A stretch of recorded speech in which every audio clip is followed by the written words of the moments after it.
Hey, everybody, welcome back to the Podcast Daily. It is Tuesday, and on March 7th, that can only mean one thing.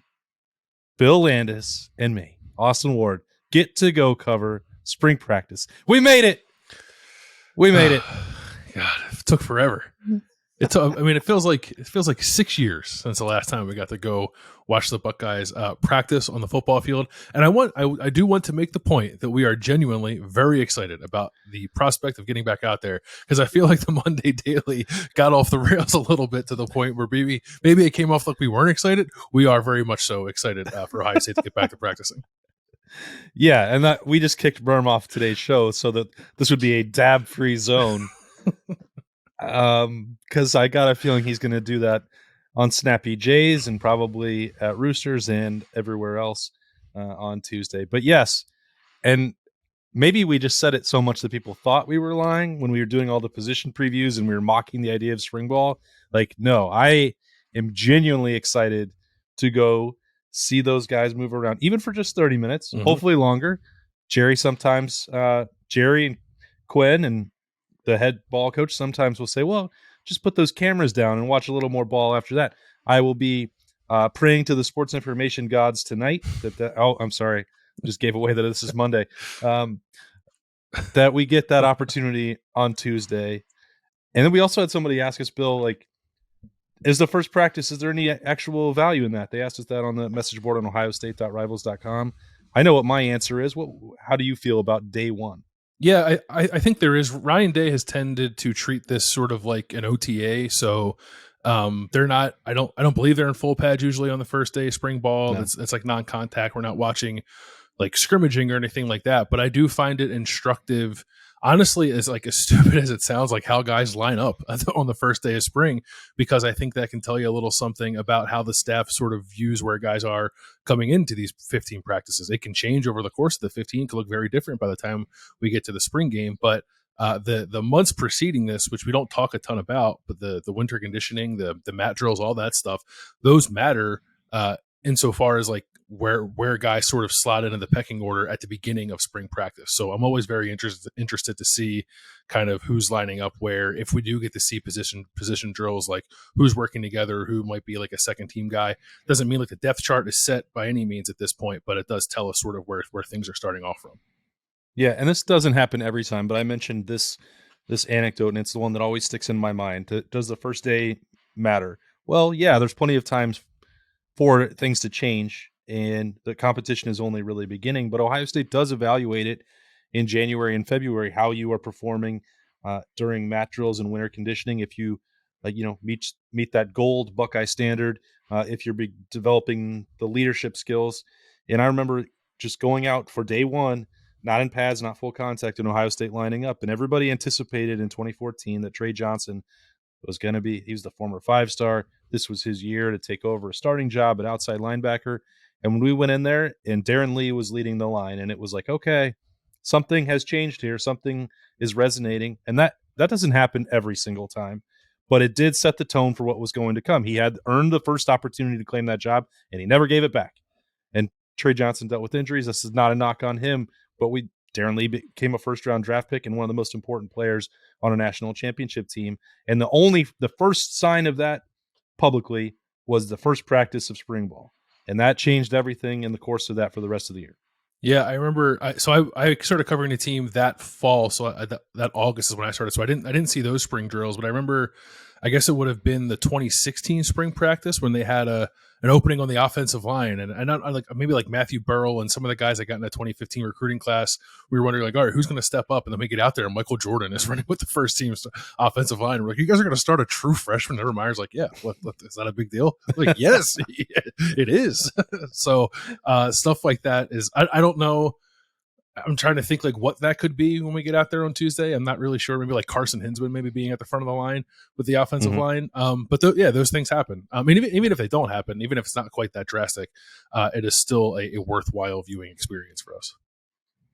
Yeah, I mean, I know that we could throw darts and a couple guys and hope that one of them hits. I mean, where does CJ Hicks line up on day one? I think everyone's going to be watching for that. Is Sonny Styles lined up with if we see a look at an 11, even if they're not running full contact, full go.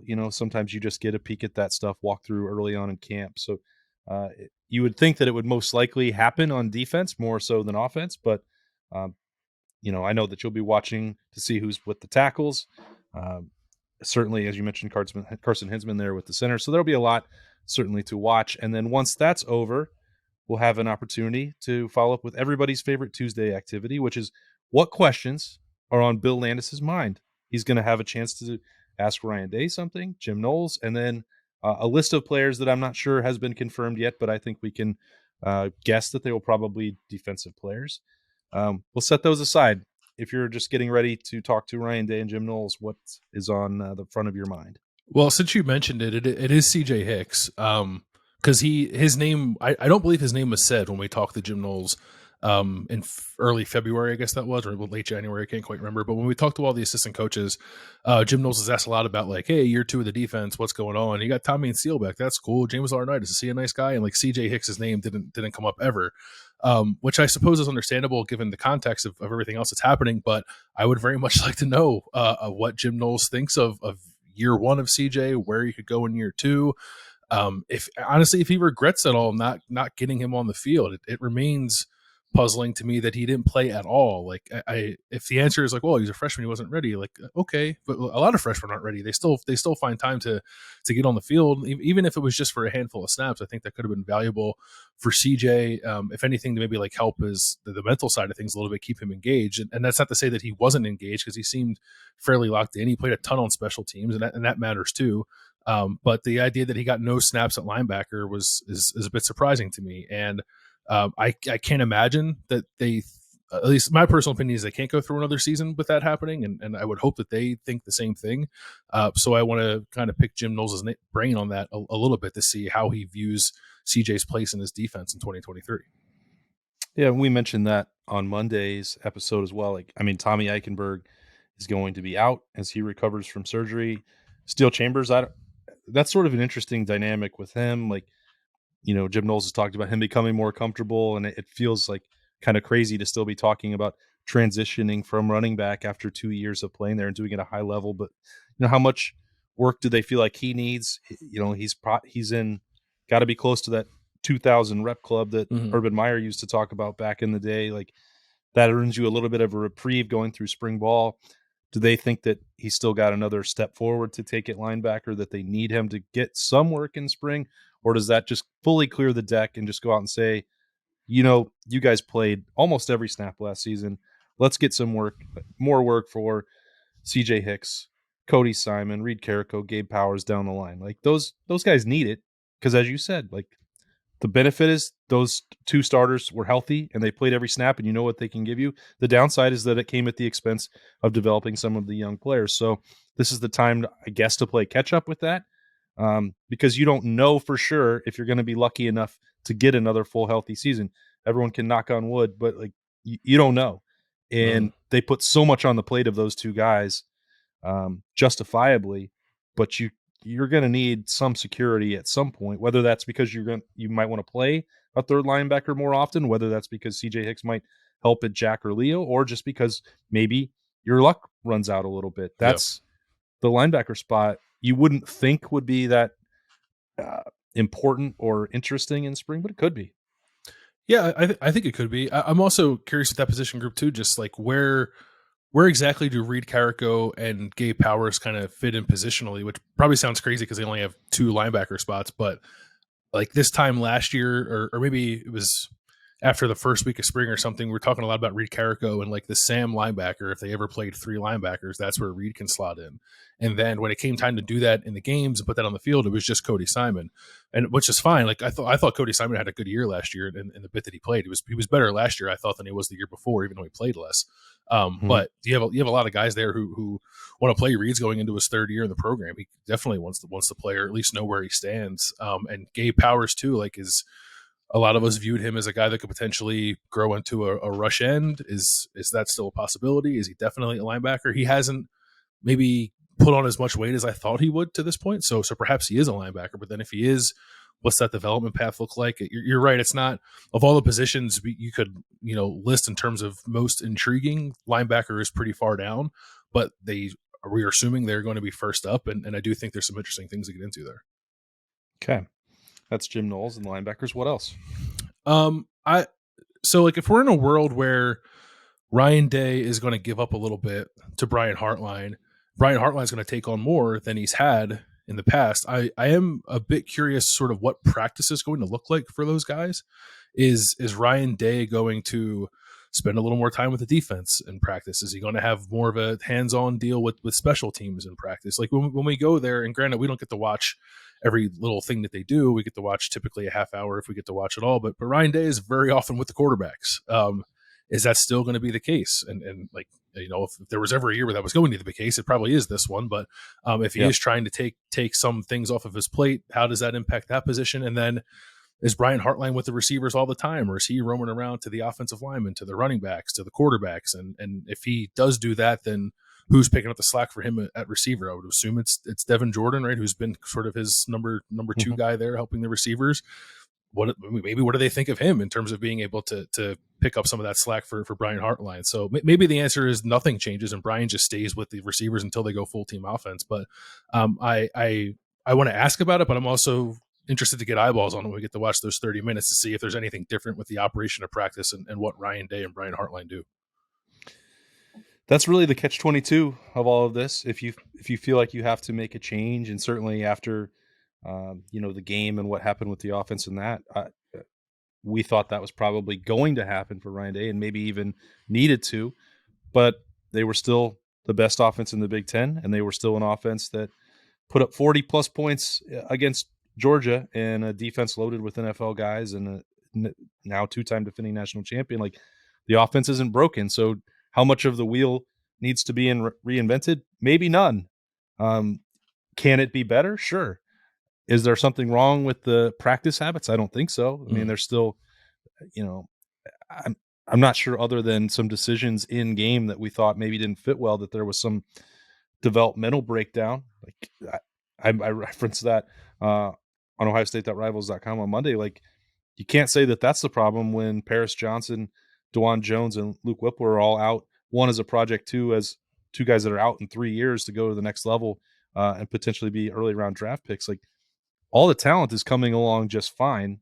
So the coaching setup, the technique, the fundamentals, all of that seems like it's perfectly fine. I think if there were issues where Ohio State got bogged down, it would be, schematically and in-game situations and play calling that, at least from the outside perspective, didn't seem ideal or perfect. So does that require moving around in different spots on the practice field? Probably not. And I think it may be, no offense to any other, Devin Jordan specifically here, but like, it may be a disservice to those wide receivers who expected to be developed by Brian Hartline and cranked through this assembly line, to take him away and have him going to see what's going on with the offensive line or the running backs. So I don't know the answer to that. As you said, I guess that's why we're going to go look and see if it does. But like, I'm not really on alert for that part to change, because everything else, like, you want Ryan Day to be working with quarterbacks and you want Brian Hartline to be working with wide receivers. Like, that's why these guys came here in the first place. Yeah. And to your point, there's nothing wrong with that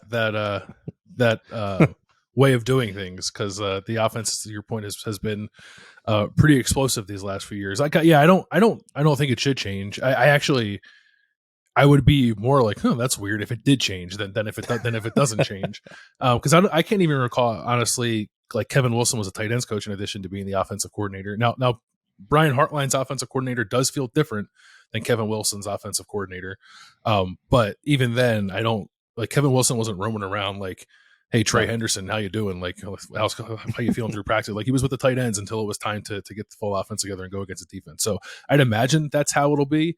And probably that point will be made pretty clear to us, like, as soon as we get in there and start seeing them break into individual drill during practice. But it was something that, like, popped into my head as I was thinking about things on Monday. Like, I wonder how different Brian Hartline's life is during practice, or if it's more about just kind of during the week game plan stuff. And we'll talk to him later in the week too. Maybe we can pick his brain on that as well. But I guess with that, like,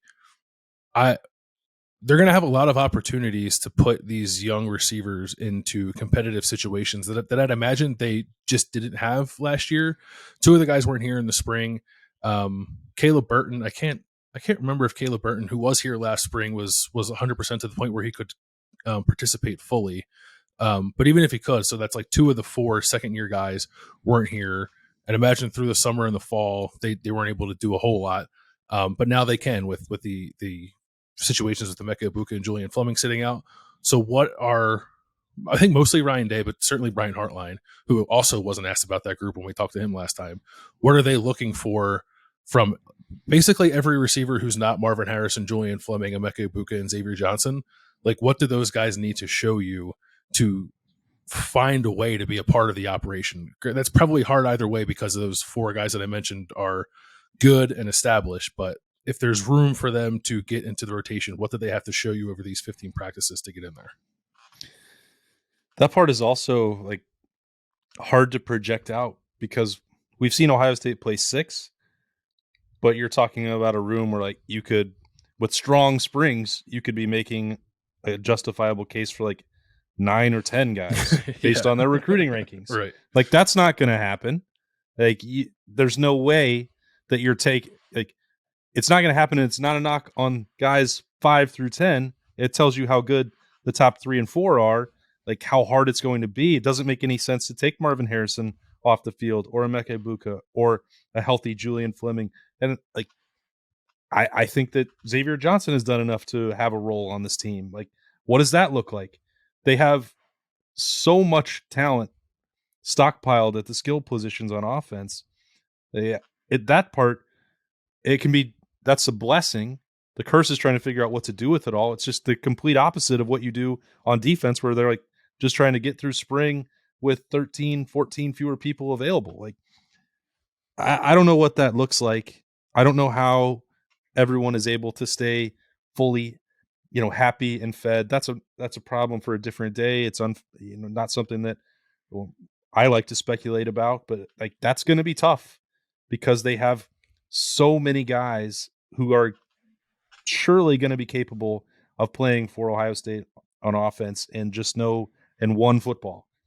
Like, you're not going to draw up a plan that keeps 9 wide receivers happy and 5 running backs and Cade Stover and Joe Royer. I mean, and G. Scott, that's great that you got all that, but then what do you do with it? Like, that's overwhelming. It is overwhelming. I think it could make for a very competitive spring, which is a good thing. But then eventually that dust is going to settle and guys are probably going to end up feeling some type of way about what they project for themselves in the fall. And then maybe you have some difficult conversations there about what things look like moving forward. But I think it's a positive in the spring.